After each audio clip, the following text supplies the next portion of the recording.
Welcome, everybody, to our Future Proof Your Retirement free monthly webinar, where we're going to be going over some critical details in midlife planning for late life success.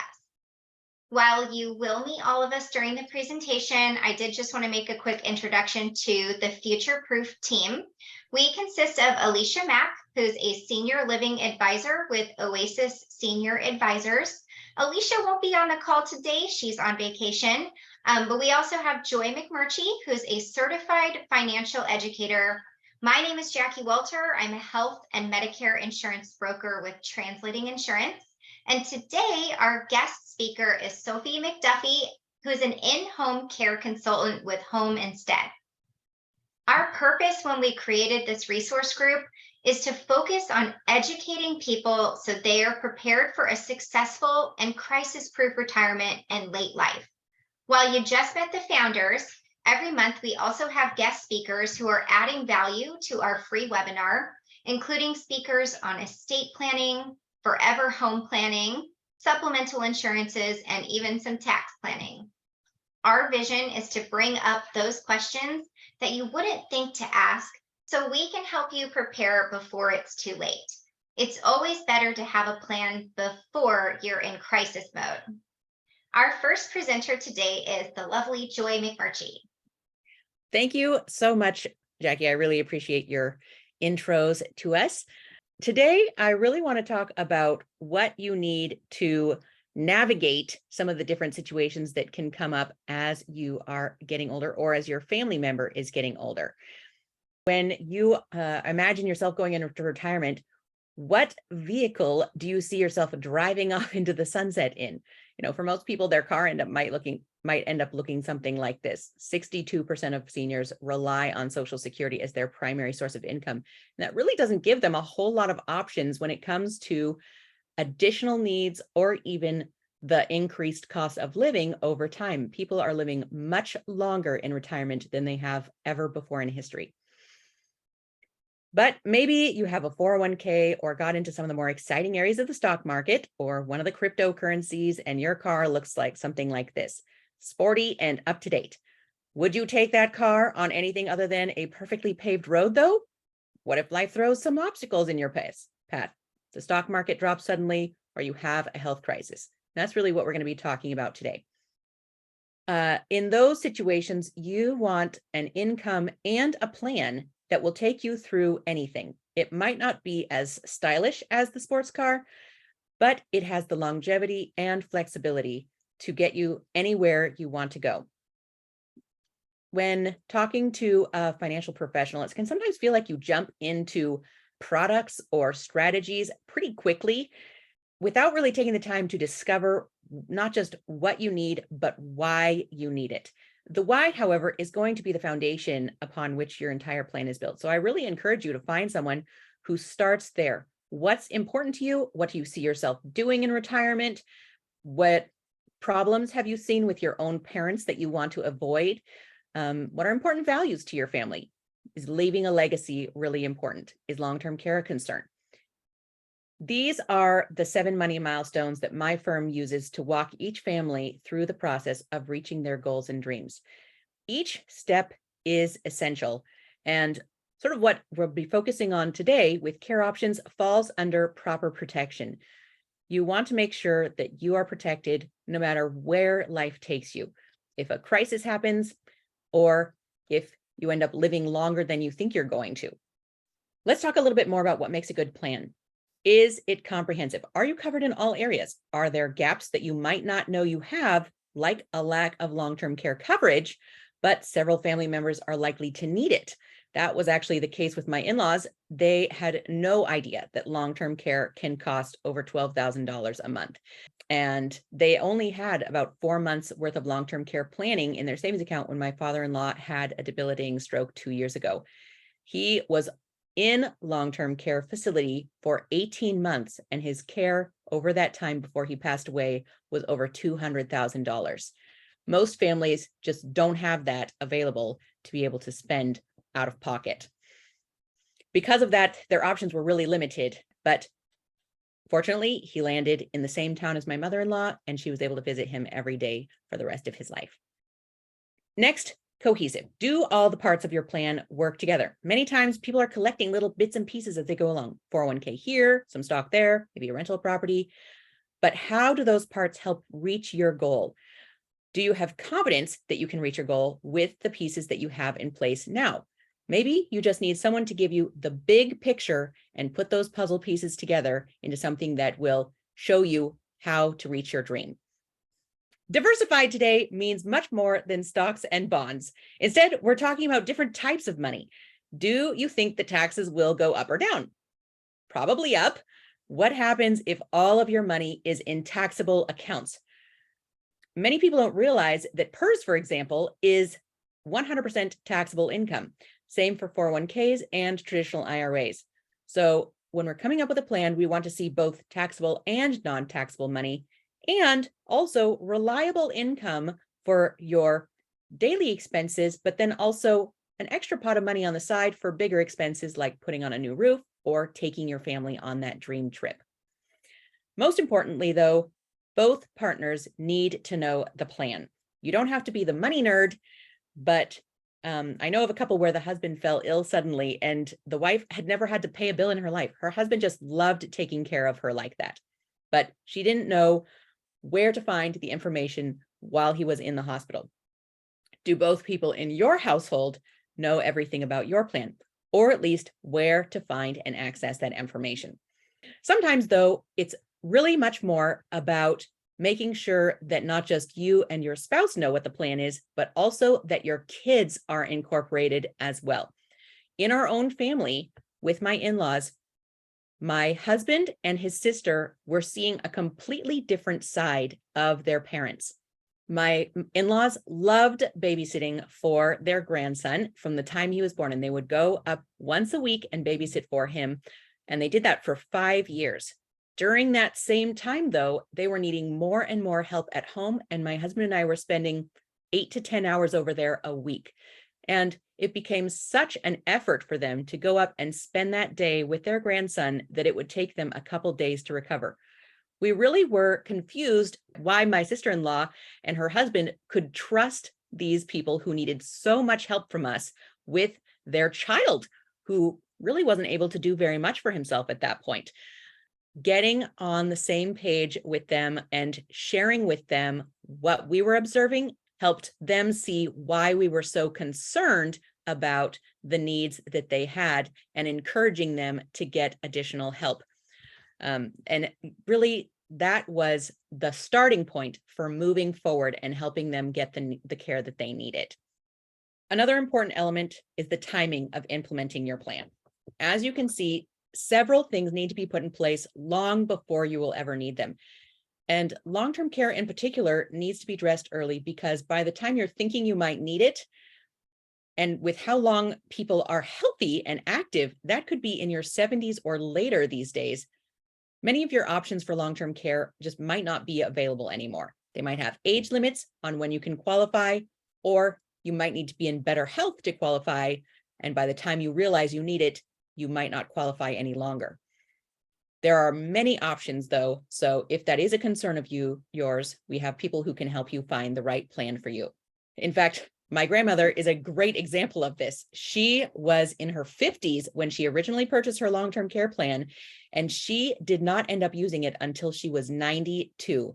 But the way it paid out at the time she needed it, she felt like it was completely worth it to have that coverage for the 40 years that she wasn't using it, so that it could come into play just when she needed it. There are several benefits to working with me and my team. It's free to meet with us, and we never charge for advice. We want top-level financial strategies to be accessible to everyday people.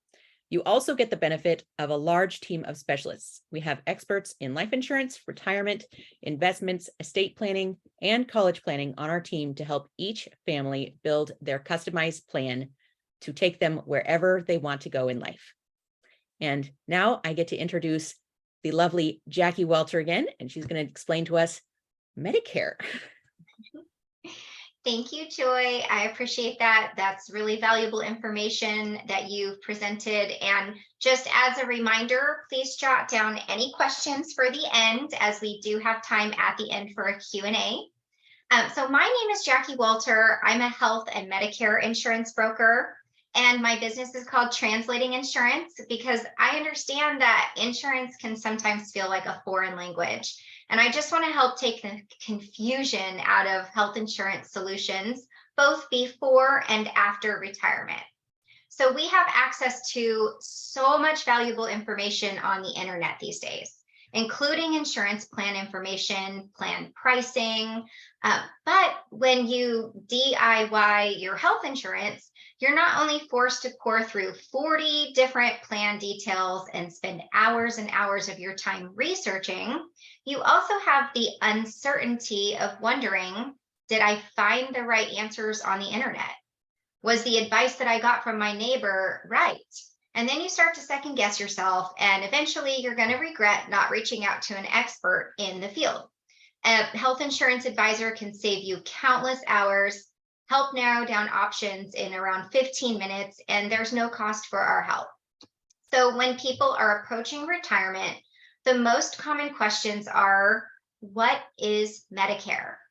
Do I have to enroll? What if I work past the age of 65? Or maybe you want to retire before you're eligible for Medicare. Maybe you're eligible for other coverage like TRICARE for Life, CHAMP VA, or VA benefits, and you want to know how that coordinates with other care options or insurance options available. So as a broker, my job is to help people understand and navigate those insurance solutions for free so you don't have to DIY. A lot of people think that when they retire and go on Medicare, it's going to be free and it's going to cover everything. Unfortunately, this is simply not true. While Medicare is a federally funded health insurance program for people who are ages 65 and older, or for those with a qualified disability, it's not free. That's right. Medicare has monthly premiums, as well as co-pays, deductibles, co-insurance, and there's quite a lot of things that original Medicare doesn't cover, like dental, vision, hearing, and naturopathic care.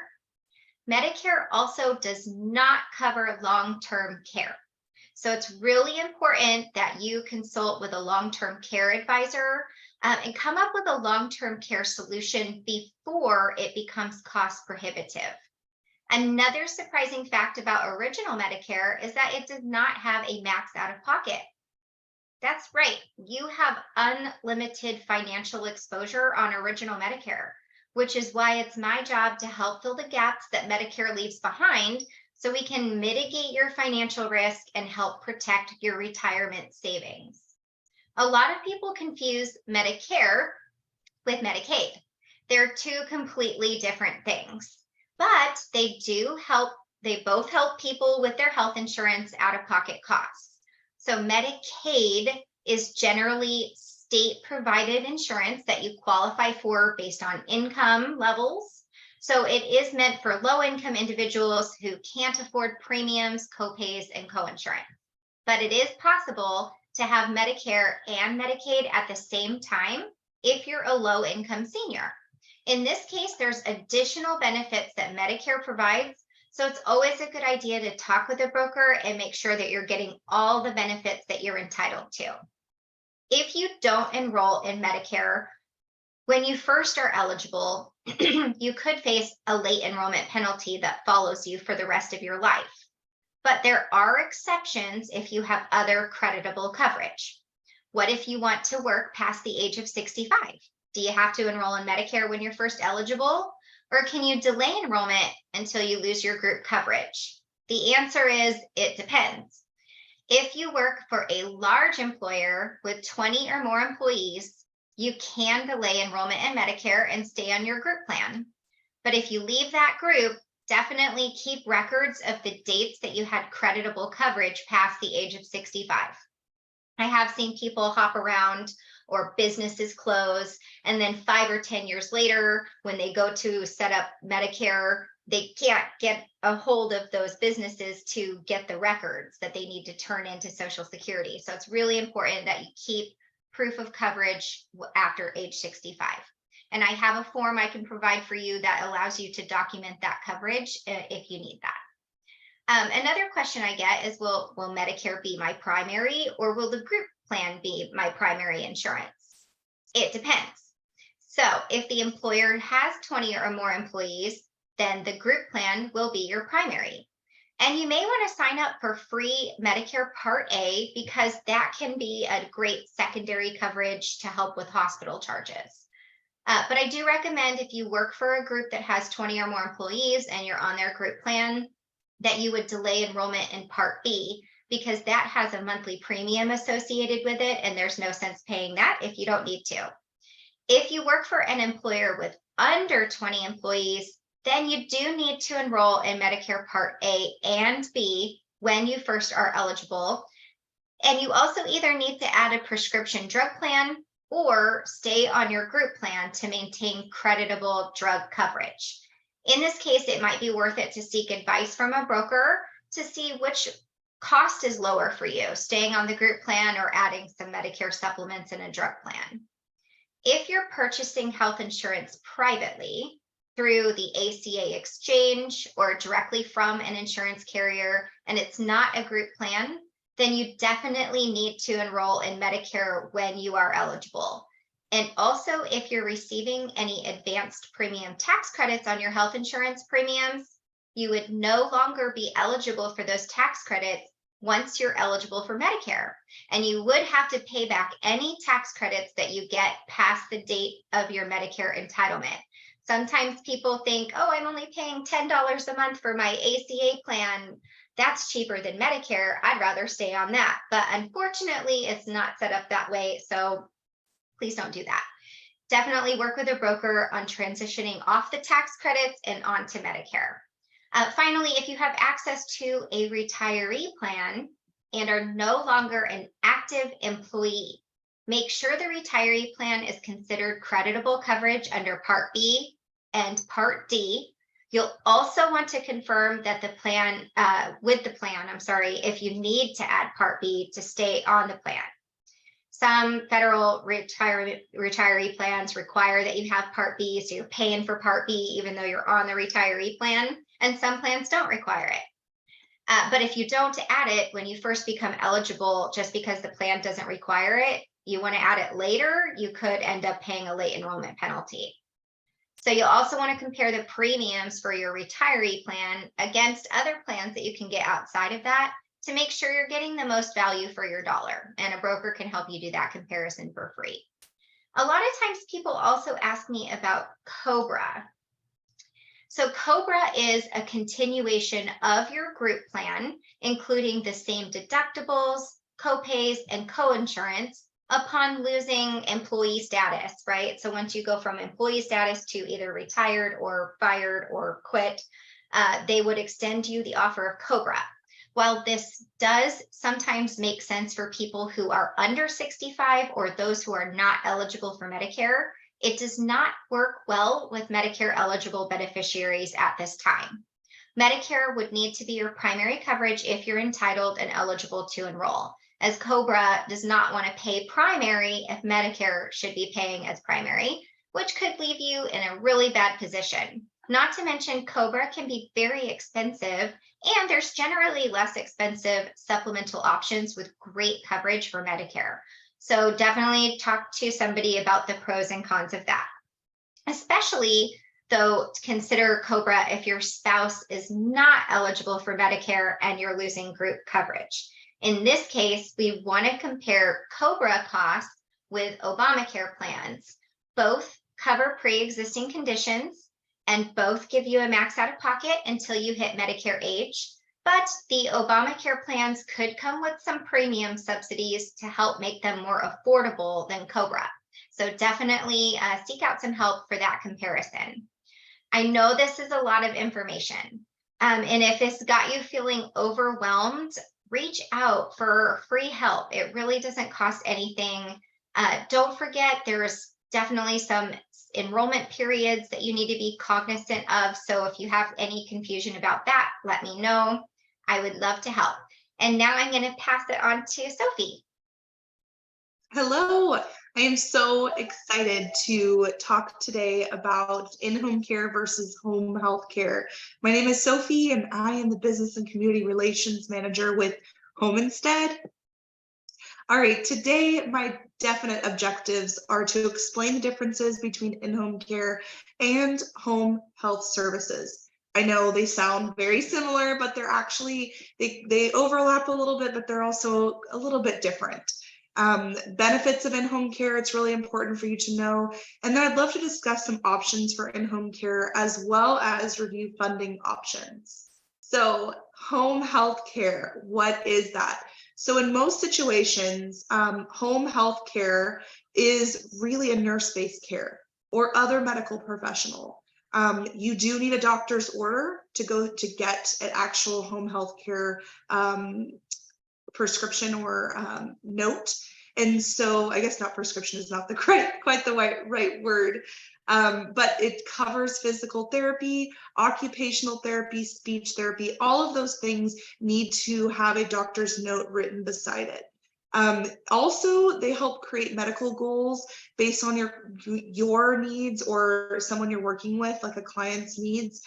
They typically turn into a patient for this person. Patient is really the word that they end up using. Examples would be also like post-op rehab. So once you're finished with rehab, you go home and you need continuum of care. They give skilled assessments. You've got the OT, PT, ST. Those are those words I mentioned earlier. Speech therapy is one I didn't really cover, but speech therapy is really needed. You could be young and still need speech therapy.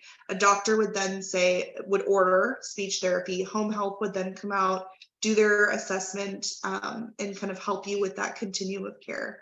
Wound care, that's a huge one, especially when you're in a home setting. They do, my gosh, all stages of wound care. Have you ever had a wound and it's gotten down to like a stage 3? That is way past in-home care. That is really very much in home health care situation where you're going to need a nurse assessing, reassessing, observing, and visiting. Talking about visits, a typical duration for home health, and this is probably the most important thing that I want to cover, would be the duration. So home health could be there up to an hour a day, sometimes 1 to 2 times a week. They are not there to stay and provide longer services than that. Think of it almost as you go to your doctor's office, you get a checkup, and they leave. That is equivalent to equivalent to home health care. As far as IV therapy, injections, that's a big thing that they're also very focused on. There's a lot of medicine that's grown that can be done in the home and doesn't have to be in a doctor's office, which home health can 100% support you. In-home care, my favorite topic. So in-home care is where I shine and my company shines just because this is our animal. We provide a lot of the similar services as home health, but we are non-medical. Those words are very important. We do overlap in some areas like medication management. We actually are the ones to provide the medication ongoing. Duration of services would vary from 4 hours a day to 24 hours a day. And this is really depending on the person's need. So we're going to be with that person long-term in the home, providing these caregiver type needs. We are really called caregivers. Some people call us home care aides. The name is interchangeable. We help with daily tasks. You know, we can do pet care, transportation, as the examples on the other side really do kind of run through. A great way that we can kind of be introduced into a home is companionship. A lot of our seniors have seen, sadly enough, a lot of loneliness, and they need that person to be able to drive, to come up with some solutions, to get them out of the home, bring them to senior centers, bring them to their doctor's appointments if needed. Though that is where we shine. A huge piece as well as case management. So as that person is aging in place, whether it be in their own home, in a community setting, whatever their choice, in-home care can come alongside them. We can also, the case management piece is really, you know, talking to the family, partnering with the family, working on those details. When does that person need to stop seeing their doctor and go on home and go on hospice. Those conversations are really great to start prompting with families on the case management side. A doctor, of course, will also order that service, but same with home health. We will start having those conversations and really prompting that person to start looking into those options, and really getting you those resources that you need. The biggest thing that we find is safety. So the top example over there is safety assessments. Our case managers actually go in and they do a safety home assessment, and then they nurture that assessment as far as making sure that that assessment is still accurate while they're under our care. So they'll go back and do home visits, just like a home health agent would, but they actually manage that same case management plan that they began with. Okay, common options for in-home care. So I have seen a few different variations, but two of the most common would be a private caregiver and an agency caregiver. And so really to dive into what a private caregiver is, I'm sure you've heard a family member, a friend, community acquaintance, there's websites. These types of people can be very helpful, very cost effective, and they can really know someone on a personal level. There's a few things to caution yourself. If they get sick, there's not really a backup person typically. But a family member can be good, but they get exhausted. They turn into the caregiver, they put the caregiver hat on and they take off the daughter hat, they take off the friend hat. You start to cross those boundaries that almost become, uncomfortable is the word. Costs can be negotiated between the caregiver and client. So if they say, I can only afford $9 an hour, I'll pay you this way. It really can be based on what that person can afford as needed. It's a little more flexible. The family and the client are responsible for a background check and training. So any sort of, if the person needs medication administration, you're relying on your family member to have that skill, to understand that need and to do it correctly. The client must have their own insurance to cover any incidents that may occur. So let's say your private caregiver comes over and they fall. Well, if you don't have insurance set up properly in the home, that senior will be liable for helping whoever fell, which can be a dangerous, rocky road. I think the biggest benefit, would honestly be that knowing them personally and being less expensive, being a little more cost effective. So in an agency setting, I'll just be super honest, it is going to be more expensive, but like I always say, you get what you pay for. So sometimes cutting costs when it comes to our health insurance and healthcare, it's not the right option. Sometimes it is. You have to make that, you're shaking your head. You have to make that decision for yourself and really partner with someone who knows, who specializes in that area to help you with those decisions, those educated decisions.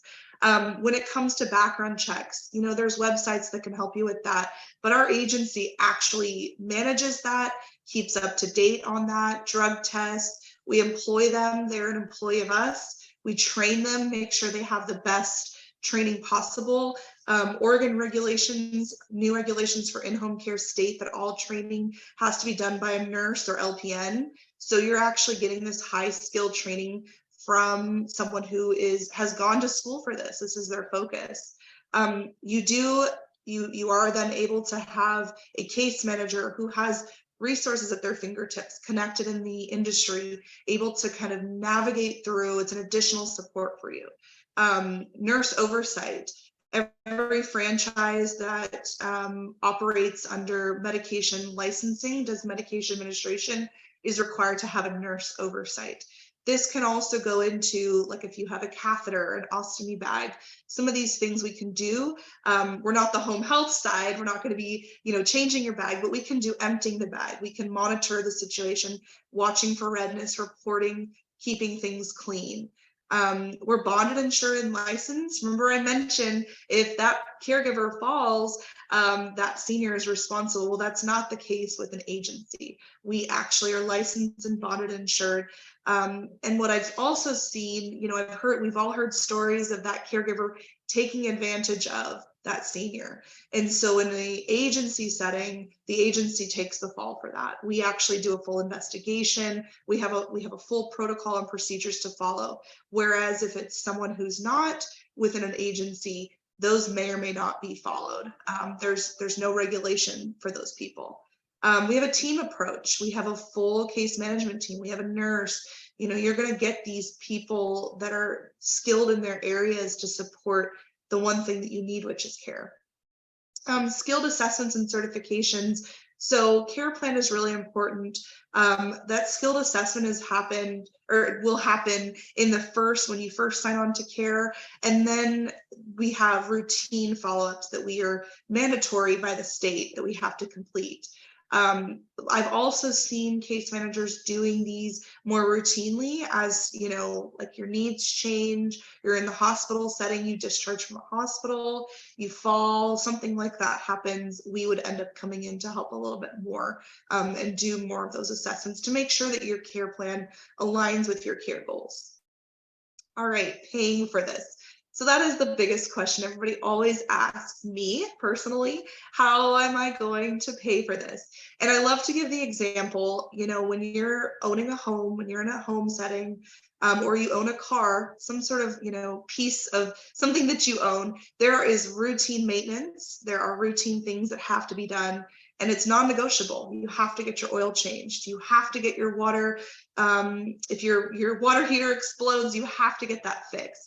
And there are minimums for those professionals to do their job correctly. And there's costs associated with those services that just as a human being, maintaining things, it's important. So I like to think of in-home care as that piece. It's a maintenance. It's something that we need to maintain our lives, especially as we're aging.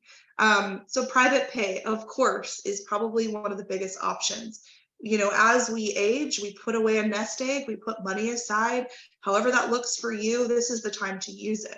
Use it to maintain yourself, because what I have seen is people who don't maintain it, people who don't change the oil, what happens? Their car seizes up and they can't use their car. Same exact situation. If you don't have someone coming in and helping it alongside you as your eyesight starts to diminish, your hearing starts to diminish. These things are so important. Long-term care insurance is something I highly recommend. We work very closely. We partner with long-term care insurance, works amazing. And they end up paying for what we call ADLs, activities of daily living is what the industry calls it. Veterans benefits, for any of you that served, I thank you personally for your hard work and service. And there are some great services out there to pay for in-home care. Local hospital grants. There are some local hospitals that actually do partner with some of our discharged folks who are in the hospitals that will pay for a short period of care just to get them started until they apply for Medicaid, get that piece situated, get their personal finances situated, just to get them kick-started. Church grants. I've also worked with some different local organizations such as churches who, they just put a fund together and they pay for care. Elder Place, that's actually a derivative of Providence. They have a program called Elder Place, or PACE is the program. If you are more interested in their program, I'd reach out, of course. Local state funded grants, OPI is one of them. There is some local money grants and money. A lot of these are temporary or they can be long-term, but you do have to qualify. You have to meet their requirements to get these things. So there is an application. And then of course, Medicaid. We do have a Medicaid contract. Some of the franchises, Home Instead, do have Medicaid contracts and can support that Medicaid piece, which is great. Medicaid comes in, they have their own assessment, and they allot a certain amount of hours that we would end up serving. Okay, so when might I need in-home care? If I can say that sentence. So, in thinking internally, when do I qualify for this? Everyone thinks, a doctor has to come in and order this. Not the case. If you know someone, you or yourself, if you're having frequent falls, the bathroom, the restroom area is one of the most dangerous areas to fall. And if you're noticing getting out of the shower, you feel more weak, These things can be very dangerous when you're by yourself. So frequent falls, safety checks.